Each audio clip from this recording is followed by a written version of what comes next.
Hello friends, welcome to Physics Universe. Now today our topic is Standard 12, Chapter 1, 1.9 Electric Field Lines. तो अब electric field lines को थोड़ा revive करते हैं कि electric field lines suppose I have one positive charge and one negative charge. तो positive charge के कारण जो इलेक्ट्रिक फील्ड्स फॉर्म होगी that is outward direction.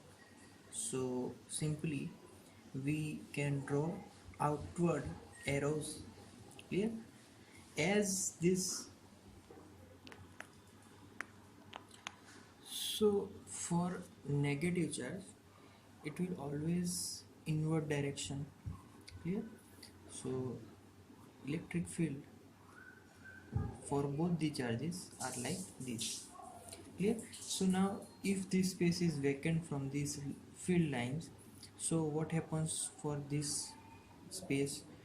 Similar, in this space there is also lines are there but we don't draw here clear. So spherically positive charge or negative charge both have spherically electric fields around them clearly. So always negative charge have electric field towards it clear. So as we move from this charge for a far distance, then electric field weakens, means electric field is strong to this nearest point, but as we move far from the source charge, at that point electric field decreases clear. Okay, now electric field lines को हम लोग एक दूसरे example से समझेंगे कि suppose कि मेरे पास एक प्लस क्यू पॉजिटिव चार्ज है और पर्टिकुलर एक प्लेस पे हम लोग एज्यूम करते हैं कि electric field are is in this direction. Actually electric field तो सारी जगहों पे रेडियली प्रोड्यूस होता है, बट हमने क्या किया है यहाँ पे सिर्फ कुछ ही थोड़े ही यहाँ पे प्लेस दिखाए हैं clear. Okay, now if I put one plane surface nearer to this positive q charge and another plane surface which is bigger than the previous one, we put it here clear, named it as here p1 and second one is p2. Okay. Now distance from the source to the p1, we denote that distance as vector r1 and this distance from origin to p2 denoted as vector r2. okay, now हम लोग यहाँ पे एक दूसरी चीज़ करने वाले, दूसरे दो सिमिलर प्लेन सरफेस यहाँ पे रखने वाले हैं. उसका जो शेप होगा वो स्क्वायर रहेगा क्लियर. तो एक मैं यहाँ पे रखूँगा, ये स्क्वायर सरफेस है क्लियर. दूसरा मैं थोड़े दूरी पे रखने वाला हूँ, बट इन दोनों के जो एरियाज है वो सेम रहेंगे. ये जो पहला वाला जो सरफेस है उसको मैं आर से नाम दे देता हूँ और दूसरा वाला सरफेस को एस नाम दे देता हूँ. अब now this distance from origin to p1, so op1 distance we denote it as vector r1, it is vector quantity. Now origin to p2 distance op2 denote it as vector r2 clear. Okay, now it is clear that for this surface area the lines are very nearer to each other. Whenever lines are nearer to each other, that means that electric field are strong there clear. So nearer means electric field are strong.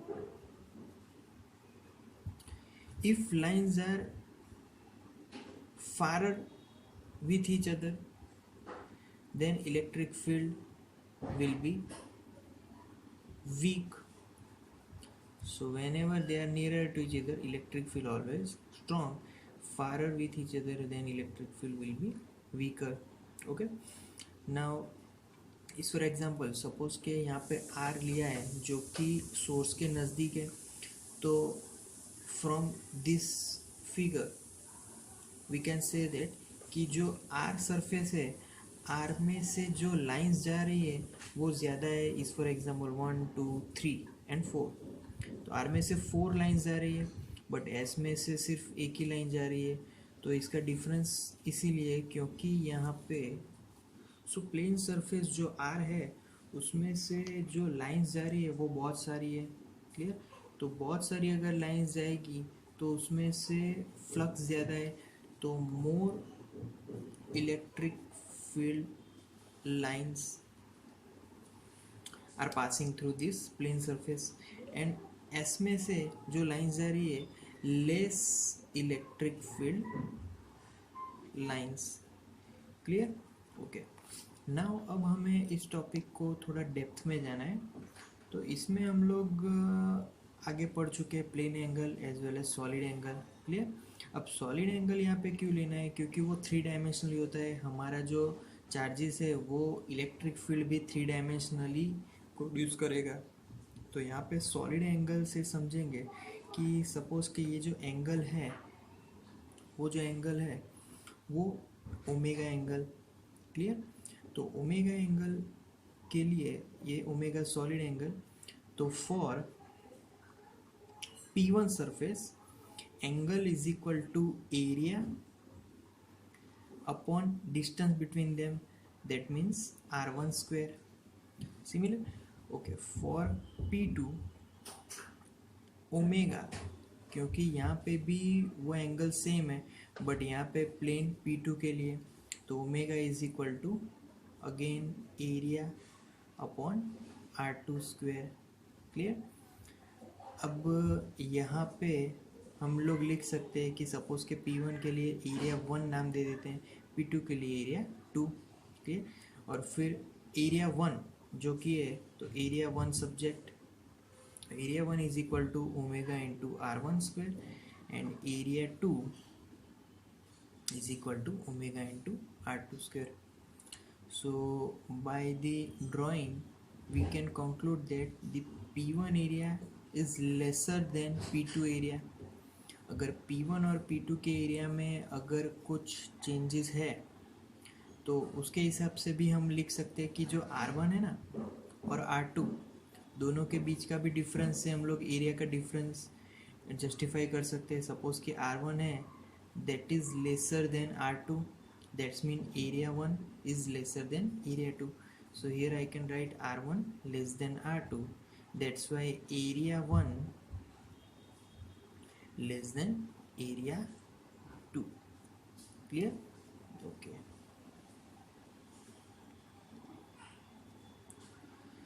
So area 2 हमारा यहाँ पे ज़्यादा है। अगर area 2 ज़्यादा है तो electric field line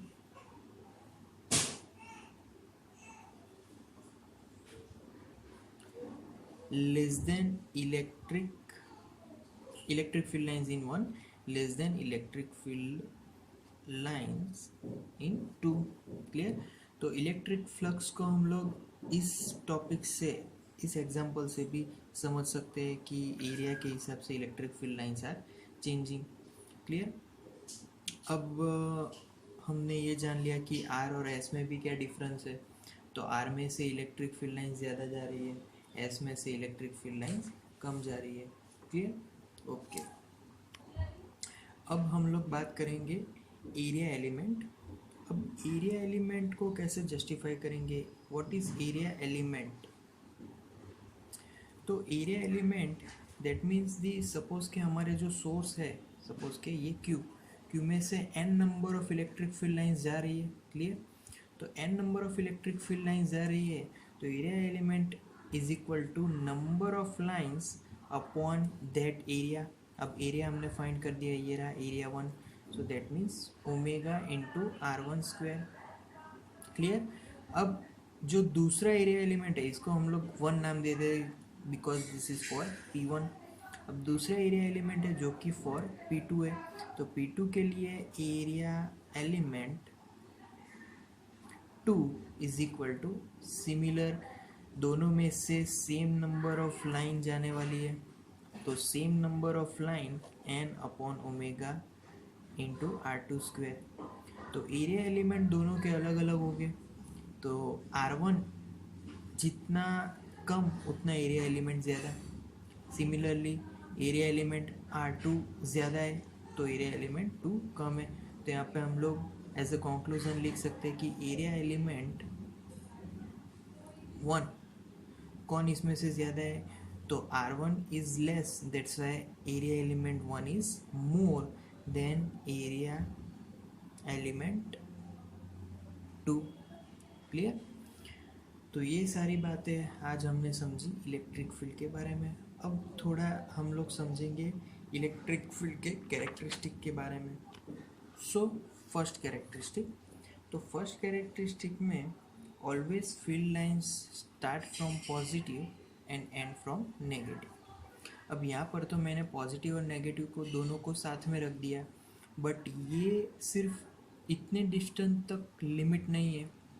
इसकी अगर डिस्टेंस अप टू इन्फिनिटी होगी तो भी field lines are starting from positive to negative. जैसे कि हमने आगे भी पढ़ा कि जो पॉजिटिव है उसकी electric field lines are always outward और नेगेटिव की field lines are always inward. तो ऐसे ही उसका जब हम लोग पॉजिटिव और नेगेटिव को दोनों को अगर साथ में रखेंगे तो उसकी फील्ड लाइंस कुछ इस टाइप की होगी। Positive are always, field lines are always outward, and for negative electric field lines are always inward direction. Clear? Okay, now in second characteristic, so for second characteristic हम जब कभी भी field lines अगर draw करेंगे, suppose के positive, तो यहाँ पे मैंने थोड़े एक फील्ड लाइंस ड्रॉ किए। क्लियर? तो फील्ड लाइंस अगर ड्रॉ करेंगे तो ये जो कर्व्स है वो सारा कंटिन्यूअस है, क्योंकि हम सभी को ऐसे फील्ड लाइंस ड्रॉ करके नहीं देखते। तो जो भी ब्लैंक स्पेस है वो सभी भी इलेक्ट्रिक फील्ड लाइंस के अंदर आते हैं। क्लियर? नाउ थर्ड कैरेक्टरिस्टिक, तो थर्ड कैरेक्टरिस्टिक में two lines are never intersect with each other. मतलब कि ये जो कैरेक्टरिस्टिक है उसमें ऐसा बोला गया है कि फील्ड लाइंस अगर बहुत सारी भी है, कंटिन्यूअस भी है, बट फिर भी they can never intersect each other. Suppose we assume that if they are intersecting each other, then what happens at this intersection point we have two field line direction. If I draw tangent for this line, this curve, then electric field is in this direction for this point. Similar for this line, if I draw tangent to that point, then electric field at this point is in this direction. So at one point electric field never have two different direction. Clear? So they never intersect. Clear? Okay, now fourth point, तो fourth point में ये जो पहला वाला point है उस पे से भी हम लोग इसका जजमेंट ले सकते हैं कि कभी भी पॉजिटिव और नेगेटिव चार्ज के बीच अगर इलेक्ट्रिक फील्ड फॉर्म हुए तो electric field never forms closed loop. Suppose कि मैंने ऐसे लूप जैसे बनाया बट दोनों की डायरेक्शन टूवर्ड्स नेगेटिव है, तो यहाँ पे क्लोज्ड लूप कंप्लीट नहीं होने वाली। So never form closed loop. Clear? Okay, thank you.